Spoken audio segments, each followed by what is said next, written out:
भारतीय परंपरा का निर्वाह करते हुए मां सरस्वती के पूजन अर्चन और दीप प्रज्वलन से कार्यक्रम का प्रारंभ करने की अनुमति माननीय कुलावती महोदय से प्राप्त हो चुकी है। मैं बहुत आदर और सम्मान के साथ निवेदन करूंगी माननीय कुलगुरु महोदय से कि वे महामहिम कुलाधिपति जी का स्वागत करें।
और नेतृत्व प्रतिभा से परिपूर्ण वैज्ञानिक दृष्टि से सरोबोर श्रद्धेय आदरणीय कुलगुरु महोदय को उनके स्वागत भाषण हेतु विनम्रता पूर्वक आमंत्रित करती हूं। आदरणीय प्रोफेसर सुरेश कुमार जैन सर।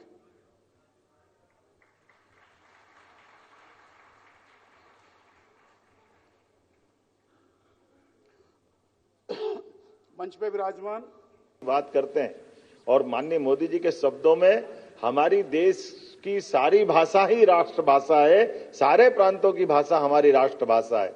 जोरदार अभिनंदन करें। केरल से लेके कर्नाटक, आंध्र से लेके जम्मू कश्मीर तक सारी भाषा है हमारी।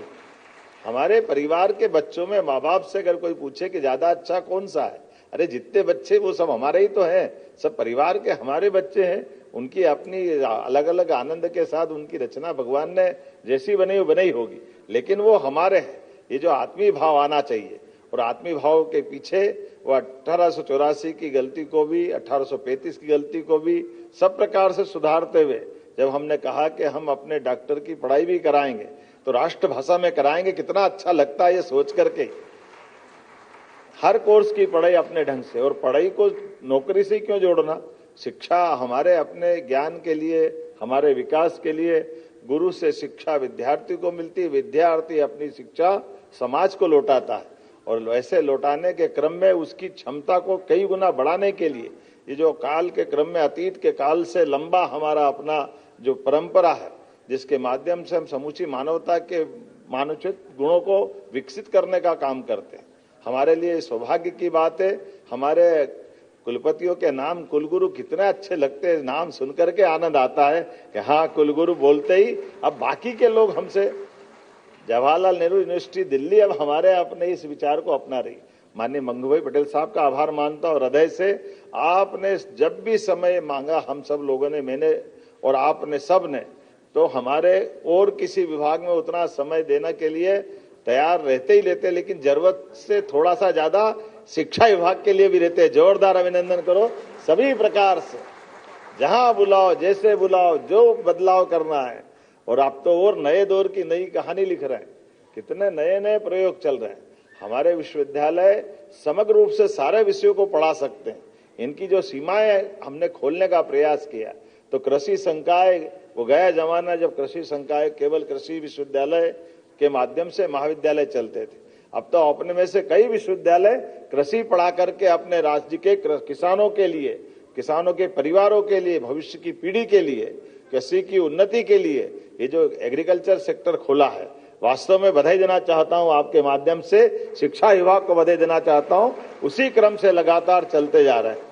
और एक नहीं, अब तो और भी फैशन डिजाइनिंग से लेकर के ऐसे सारे रोजगार परक कोर्स जितने प्रकार से खोलना है, सारे कोर्सों के लिए गुंजाइश दे रहे हैं। और नया प्रयोग अब हमने कहा कि हमारे एग्रीकल्चर के साथ साथ हमारी हेल्थ में भी वही बदलाव आना चाहिए, चिकित्सा क्षेत्र में भी आना चाहिए। तो चिकित्सा क्षेत्र में हम तो सरकार का हॉस्पिटल दे देंगे, प्राइवेट सेक्टर हो या विश्वविद्यालय, जिसको अपना मेडिकल कॉलेज खोलना है वो मेडिकल कॉलेज खोले। मैं बधाई देना चाहूंगा ग्वालियर को और देवी अहिल्या विश्वविद्यालय इंदौर को, जो झाबुआ में मेडिकल कॉलेज खोल करके इस योजना के बलबूते पर झाबुआ जैसे आदिवासी अंचल में अपने संकल्प की पूर्ति कर रहे हैं। आज बदलते दौर में ऐसे सारे चीजों को बढ़ाने की ही आवश्यकता है। मैं मान के चलता हूं आज का ये हमारा दीक्षांत समारोह भविष्य की दृष्टि से, वैसे तो आपके लिए आज का दिन बहुत महत्व का है, अद्वितीय है। जब पूरे मंच ने आपको सम्मानित किया, महामहिम का आशीर्वाद आपको मिला है।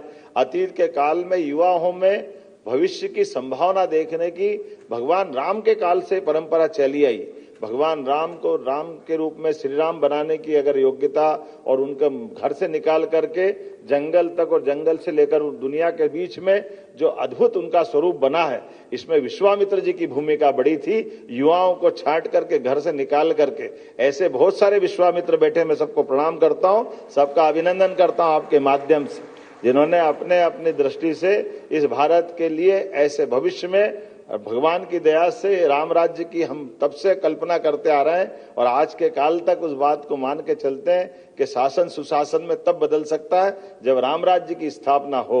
और राम राज्य के मतलब गरीब से गरीब आदमी के जीवन में भी वो सब कुछ मिले जिसके माध्यम से वो उस व्यवस्था का हकदार है, वो भागीदार है। गणतंत्र भी उसी को कहते हैं। आज के समय में यशस्वी प्रधानमंत्री गणतंत्र को गौरवान्वित भी कर रहे हैं। अत्यंत कठिन परिस्थिति के बावजूद भी देश के अंदर सुशासन की नई बयार लाकर उथल भरे विश्व के परिदृश्य में भारत का मान सम्मान सभी क्षेत्रों के साथ सुरक्षित रखते हुए इस देश के युवाओं के लिए, किसानों के लिए, गरीबों के लिए, हर वर्ग की हितों का ध्यान रखते हुए देश के स्वाभिमान के साथ कोई समझौता नहीं कर रहे हैं। यशस्वी प्रधानमंत्री का अभिनंदन करें उनके इस भाव के आधार पर।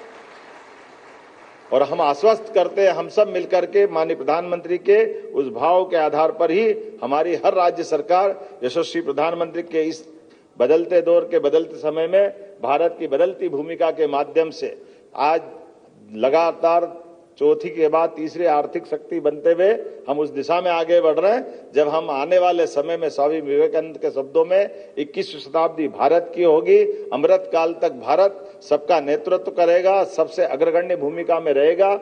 इसी कामना के साथ मेरी अपनी ओर से अच्छे आयोजन की बधाई। बहुत बहुत धन्यवाद।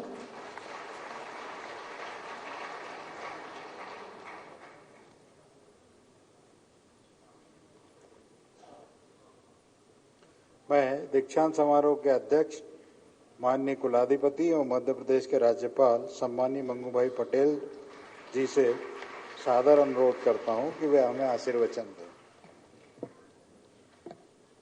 सभी को नमस्कार।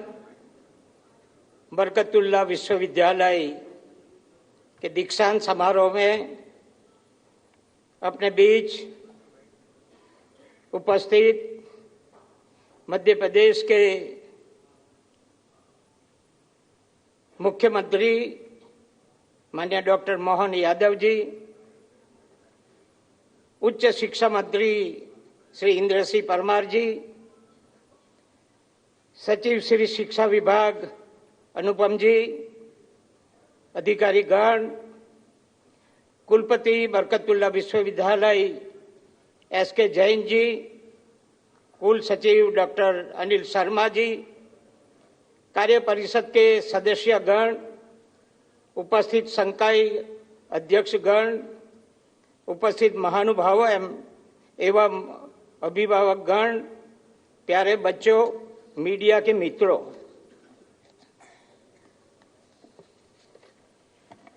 दीक्षांत समारोह में डिग्री प्राप्त करने वाले सभी विद्यार्थियों, स्वर्ण पदक विजेताओं, उनके माता पिता, अभिभावक और शिक्षक को बहुत बहुत बधाई देता हूं। इतनी तालियां चलेगी क्या?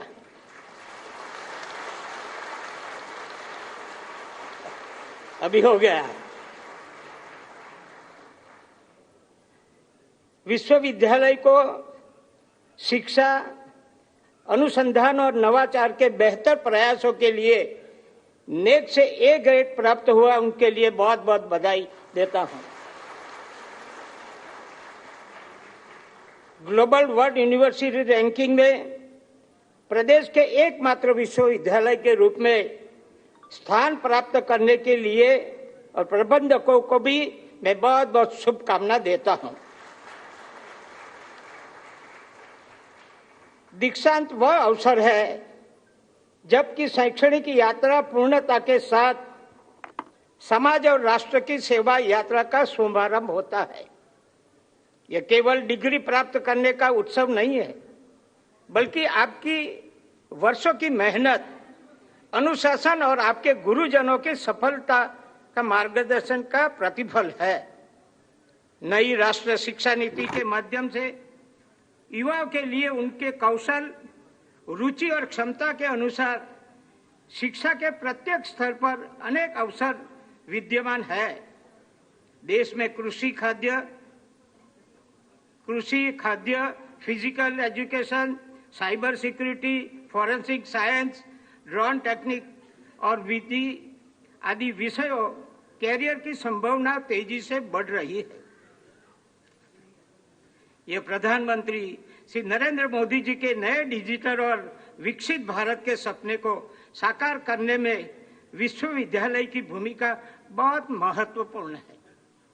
विकसित भारत की कई बार प्राइम मिनिस्टर अपने प्रवचन में बोलते रहते हैं और आपको सबको मालूम होगा कि 6 महीने पहले, 1 साल पहले शिक्षा विभाग को बहुत बड़ी जिम्मेदारी दिया कि 2047 में कैसा हमारा विकसित भारत है, उसकी सोच जो आपके मन में है वो हमको भेजो। बहुत सी संख्या में गए ऐसे सूचनों। प्राइम मिनिस्टर ने दिल्ली में एक कार्यक्रम किया, 3000 बच्चों का ऐसे जो अपने जो सोच भेजी थी, स्वामी विवेकानंद की जयंती में 3000 बच्चों से गोष्ठी किया कि विकसित भारत कैसा भविष्य में हमको बनाना है। ऐसे आप में से भी कई बच्चों ने दिया होगा। हमारे विकसित भारत के लिए हमको क्या क्या करना है, हमारे दिमाग में रहना चाहिए।